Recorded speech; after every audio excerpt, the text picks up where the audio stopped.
Let's talk about the immunobullous disease of the skin.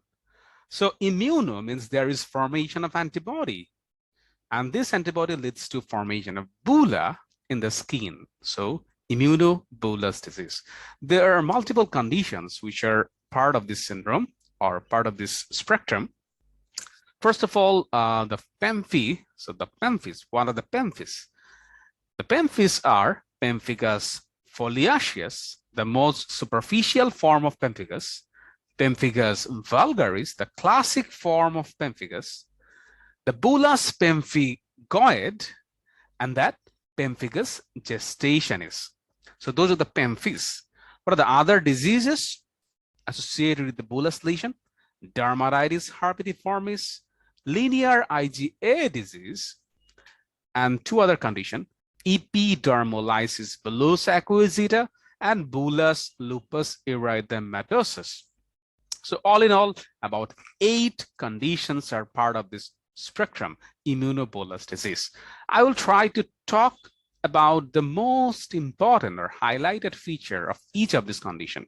First of all, the pemphigus foliaceus. So foliaceus means that the most superficial layer of the skin, epidermis, is involved, and there is formation of antibody against something called a desmoglin.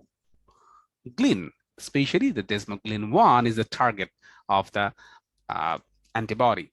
And if this antibody forms, the skin easily denotes, so there is a lot of erosion in the skin, and blisters or bulla are not usually found because whenever they form, they easily break up. So you only find erosions on the skin.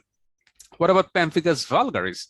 Pemphigus vulgaris has the similar target, which is desmoglin 1 and also desmoglin 3, kind of similar targets.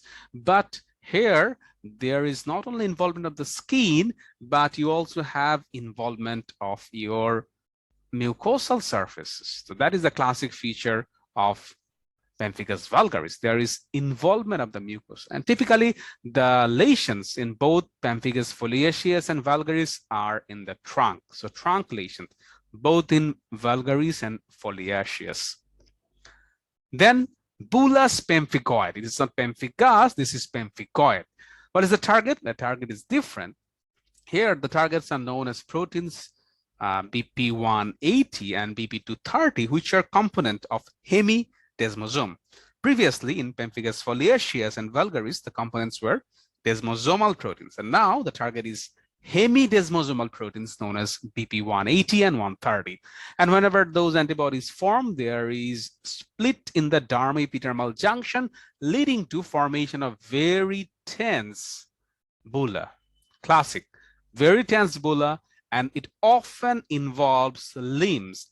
Along with the trunks, it also involves the limb. That is one important difference. Then pemphigus gestationis, there is also antibody formation, and the target of the antibody is collagen 17. That is the target. And whenever this antibody forms, there is formation of the bulla, spatially around umbilicus. That is the classic one, umbilicus. Umbilicus is the target. So those are the pemphigus. And the other 4, first of all, dermatitis herpetiformis. Just a second. Dermatitis herpetiformis. And for that, we have to remember that this is associated with celiac disease. The lesions are typically around the elbow, that is a classic site, and also the buttocks, that's another classic site. And the antibody type is different. The antibody is usually IgA. And you will find antibodies, the targets, antibody targets are anti-endomysial antibody, endomysial antibody, and anti-tissue transglutaminase antibodies. For linear IgA disease, there is formation of antibodies, and the antibody target or the antigen is unknown, and there is a widespread formation of blisters. Next, to other disease, epidermolysis bullosa acquisita. The term acquisita means there's an acquired condition often associated with underlying disorders such as SLE or lymphoma or leukemia, etc. And here is formation of antibodies, and the target is collagen 7. So collagen 7 is the target. And there is formation of tense blister, which often leads to scarring. The last one is bullous lupus erythematosus.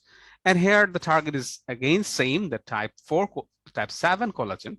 Just like epidermolysis bullosa acquisita, the target is type 7 collagen, and typically it causes widespread tense blister, widespread blisters. Just like epidermolysis bullosa acquisita, there is formation of tense blister in bullous lupus erythematosus.